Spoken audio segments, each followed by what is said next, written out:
Good morning, everyone. Today is day 4 of the 21 days to unraveling the ego's grip. And I want to read you a quote. I guess it's a quote. It's just some words by a guy named Dennis Merritt Jones. And he says, the authentic self will never lead you to believe that you have anything to defend, prove, or be puffed up about, because your true identity is not determined by what your ego or the world has to say about you. And I love this quote. I just think it epitomizes. I'm going to read it one more time. So it's chilly here this morning, a little breezy. I'm in my office, but I have the door open. So if you hear a breeze, enjoy it. The authentic self will never lead you to believe that you have anything to defend, to prove, or to be puffed up about, because your true identity is not determined by what your ego or the world has to say about you.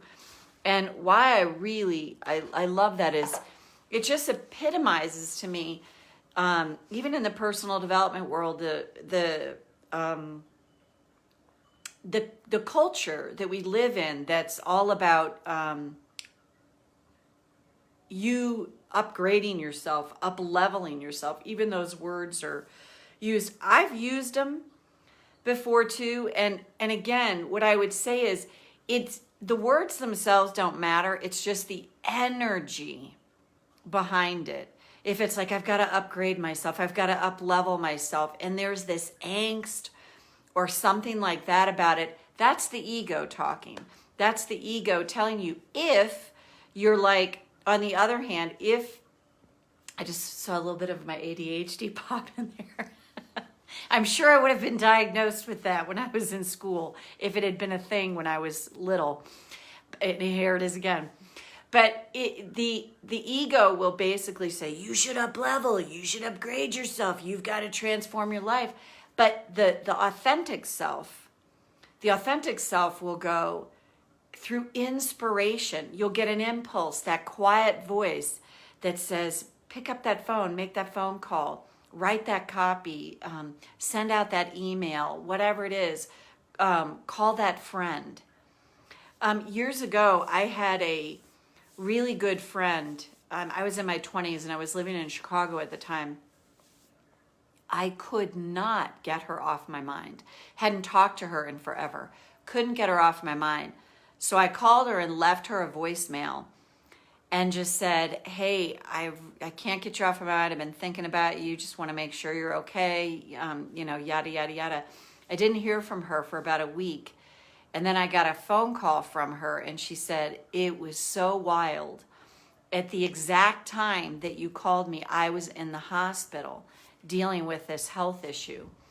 And it was very touch and go. And I was like, whoa. So that's the authentic self to me. That's that intuitive impulse that tells you to do something. So the title of today is The Me Monster. And I got this term. There's a comedian, Brian Regan, and it's spelled Regan. And you can find it on YouTube. The YouTube's called Dinner Party. It's hilarious. And in it, he talks about being in a dinner party, and there's always that person, that guy. He always typically says that guy, could be a woman, that's there. That's it's talking about me in Aspen, runways in Aspen, and I was driving on the Autobahn, and blah blah blah. And he goes on, and we've all been around that kind of person. Maybe we've been that person too. So that's the ego, the part of us. Anytime we go into comparison with someone else, less than or better than, that's the ego that's talking to us, that's telling us, you're less than or you're better than. It's not about the key here. The key here is to tap through any judgment of self about this, because it would be impossible not to do this in the culture that we live in. It would be veritably impossible to not be someone who compares yourself, judges people, judges yourself. So in this arena, it's start to learn to unhook from that, to even look at the part of yourself that judges someone else and make that okay internally. Tap through it, be like, I don't really want to continue doing that, but we all do it. We all do it. But when we make ourselves wrong for it, that's where it'll continue. It'll keep going down the pipeline of that. And what is the part of you that's judging you really trying to get? That's a great question to ask yourself. I would submit that answer can be different for everybody, but on some level, we're trying to find some inner esteem, some self-esteem that we're not feeling, that we're looking out at the world and comparing ourselves to what the world tells us we should be or want, and we're measuring ourselves as less than, maybe better than, and we're popping into the me monster. But even the me monster in us, the part of us that feels the need to puff ourselves up, to brag about something in our lives, the part of us that's different than sharing goodness that's happening in your life, but the part of us that you'll know because you feel the angst. Like you might be at right now you probably won't be at a party, but if in the past, if you've been at a party, or if you've been networking, or you've been in a meeting, or you've gone back to a class reunion, even if you're online doing something, if you scroll through social media and you feel that like less than, or, oh God, at least I'm not as bad off as they are. That's all part of the ego. It's the part that's going to have us comparing ourselves one way or the other.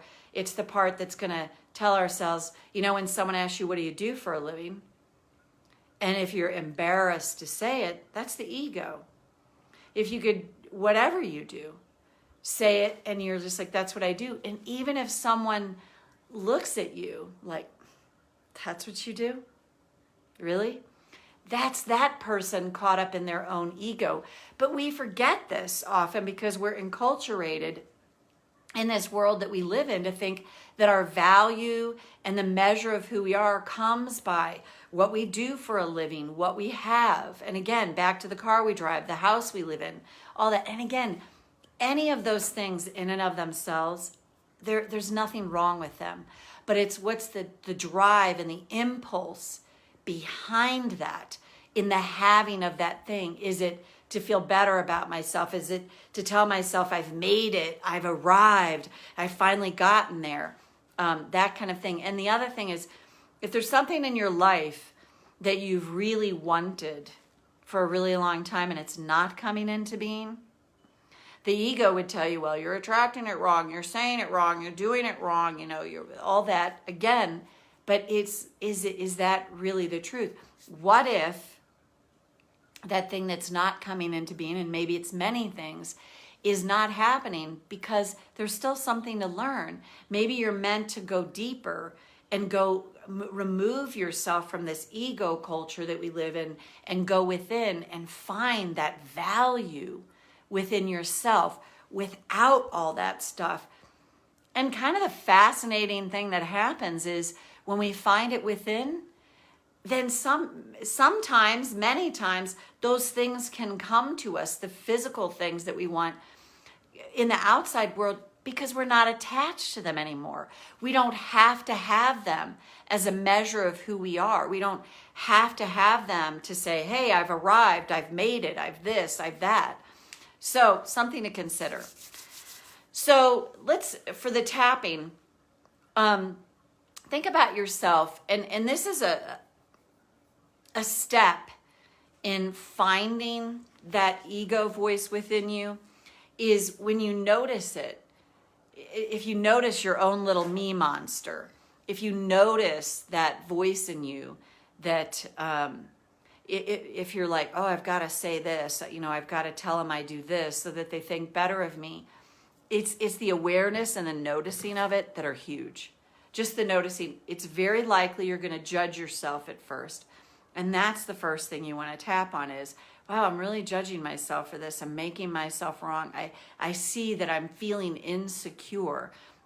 That voice in my head is telling me that I just don't measure up here. So I have to puff myself up to fit in, to feel okay about myself. And that's where, to me, I like to separate what I call parts of the ego is the wounded child and the bully in our brain. Those are aspects of the ego. So the child is wounded and not feeling good enough. And then the bully is that punitive voice that's like, oh, you never make it, you know, like that. And when those two go to battle, that's when there can be so much internal conflict. So when you catch that child that's activated, I'm not feeling good enough. And then the ego's like, puff yourself up, tell him you do this or whatever it is. Just to start to notice that and take away, like practice tapping through the judgment of that. So let's tap. Karate chop. These are like monologues. Even though I have a me monster, and I can definitely judge myself for that. Especially if I start to catch it. Look at you. Trying to puff yourself up around other people. I choose to honor my feelings now. Even though I have a me monster in me that can haunt me. What have you done lately? Are you realizing your dreams? Have you manifested your goals? Can sound somewhat reasonable, but I don't feel good when it's an operation. I choose to accept myself anyway now. Even though we all have a me monster in us. How could we not? In the culture we live in. What if I can start to recognize mine and unhook from it a little more each and every day? Go to the eyebrow. I have a me monster. That part of me that has learned to believe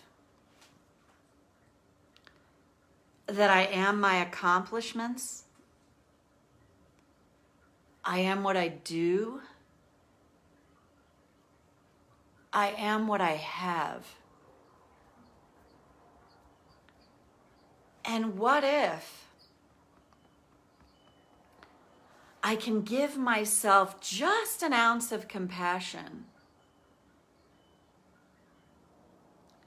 Of course I have this. Of course I do. Because I live in a culture that tells me all the time who I'm supposed to be and what I'm supposed to have and even how I'm supposed to look. So of course I have times where I feel I need to puff myself up. Of course I have times where I go into defense mode. Of course I have times where I feel the need to explain myself. How could I not? In the culture I live in,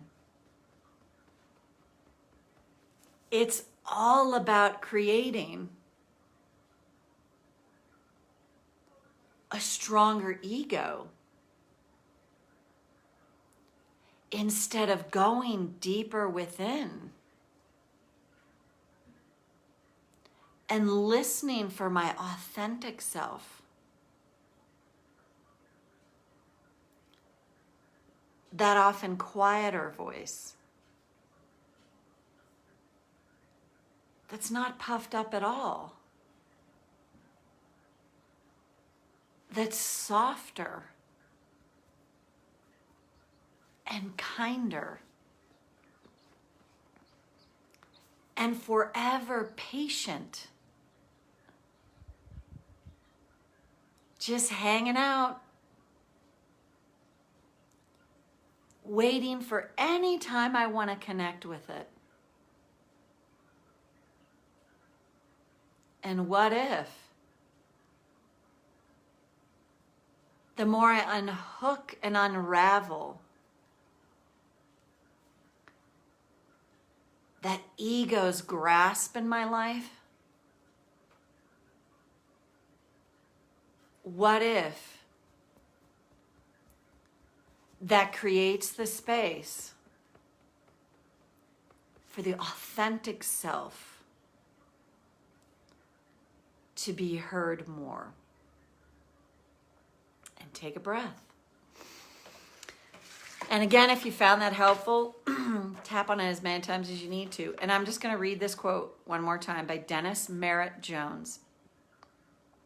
The authentic self will never lead you to believe that you have anything to defend, prove, or be puffed up about, because your true identity is not determined by what your ego or the world has to say about you. Hope you have a great rest of your day and take good care. Bye for now.